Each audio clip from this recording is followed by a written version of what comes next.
जो पूजा जो तू नहीं हमरा बजो तू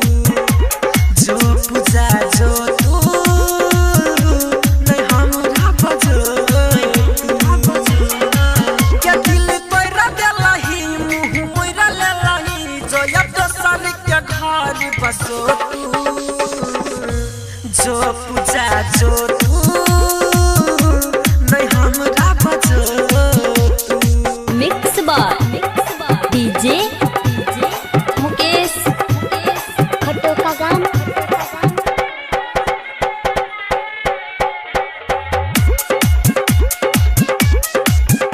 अपना दिल सगे तोरा के लिए हम प्यार किया तू हमरा भूले लगे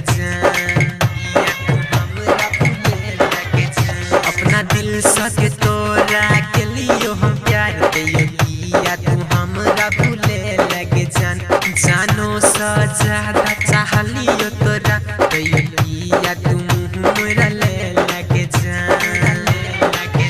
सुन सुन हमर जान के तू बदनाम या ना हमरा में गोरा की कनो जो पूजा जो तू नहीं हमरा बजो तू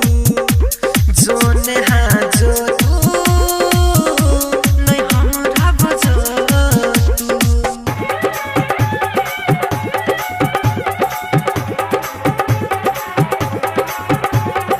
मिक्स बार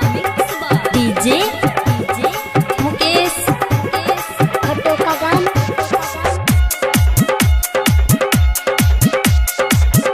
दिल पर तू छुरी चला दिलही केहन प्यार के रोग लगा दिलही केहन प्यार के रोग लगा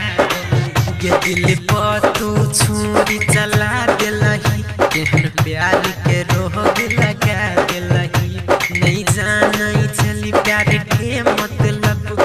हो आई तू समझा दिलही क्या कहो राइटर अंजय और विजय विजय राम की सुन के एम में सतो तू जो पूजा जो तू